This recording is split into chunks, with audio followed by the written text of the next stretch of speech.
In the 1930s, aviation wasn't just about travel, it was entertainment and advertising. This rare 1935 government-sponsored film shows daring biplanes in action, performing swoops, dives, and loops while writing Chevrolet ads across the sky. Skywriting was one of the earliest forms of aerial marketing and a true spectacle of vintage aviation history.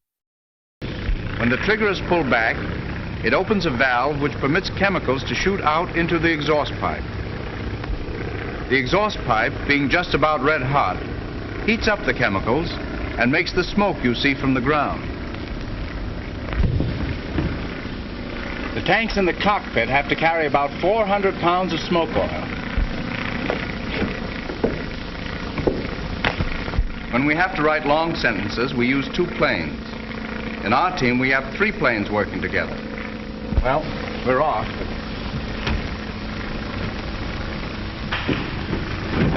Switch off.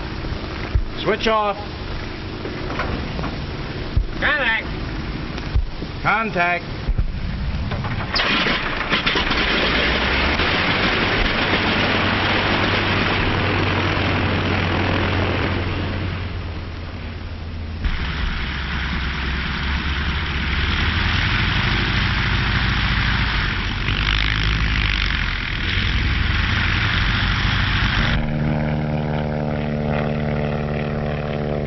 Of course, it's all in the viewpoint.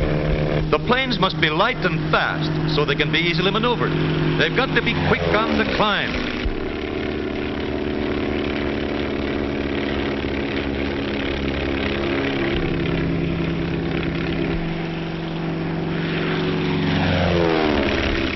About 2 miles up, most of the riding is done.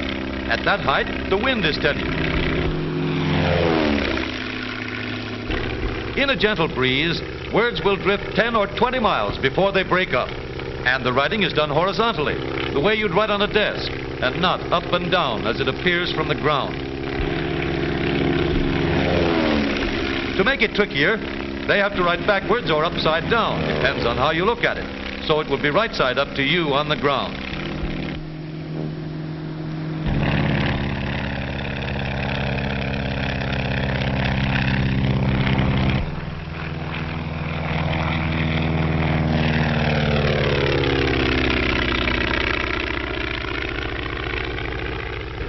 When he writes it, this is the way it looks to the skywriter. And this is what happens when 3 smoke riders go into action at once. They've got to give each other elbow room. But then, it's a pretty big slate. Phew!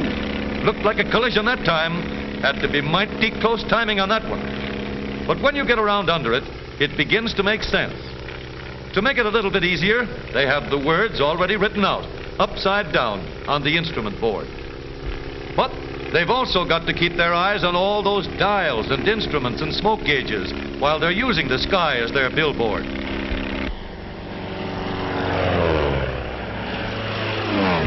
And smoke writing's got to be done right the first time. No erasing up here in the air.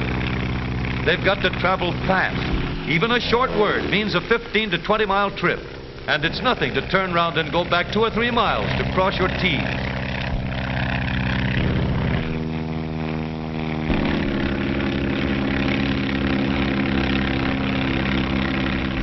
To stand the terrific strain of turning and twisting, the planes have to be strong, yet capable of a cruising speed of over 120 miles an hour.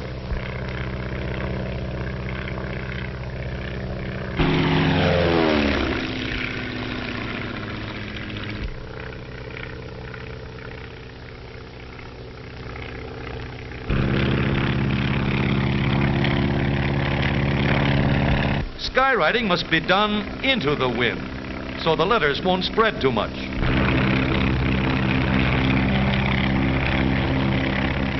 And out of the sun, so folks watching won't have the glare in their eyes.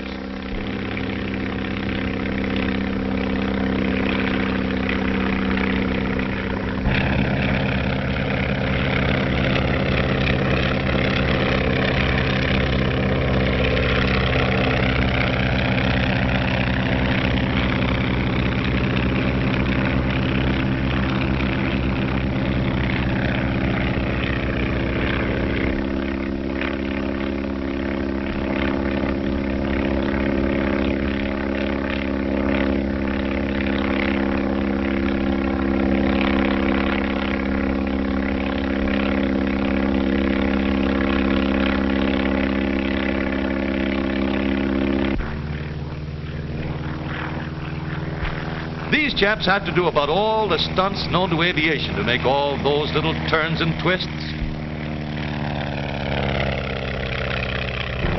Vertical banks.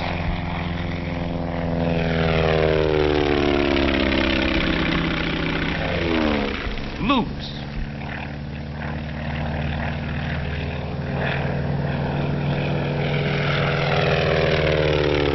And Immelman turns.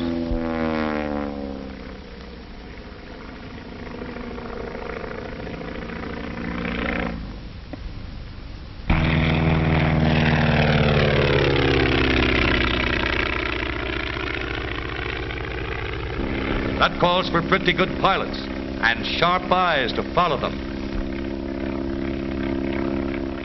But when the weather is right and they've finished a good job, the smoke riders get a big thrill and enough satisfaction to make up for all the duds and floaters that result from wind and clouds.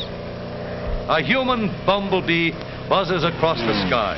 1,000,000 cubic feet of smoke left hanging in the blue each minute like a long white rope. But remember, there are a lot of people looking over your shoulder, so don't start writing love letters in the sky.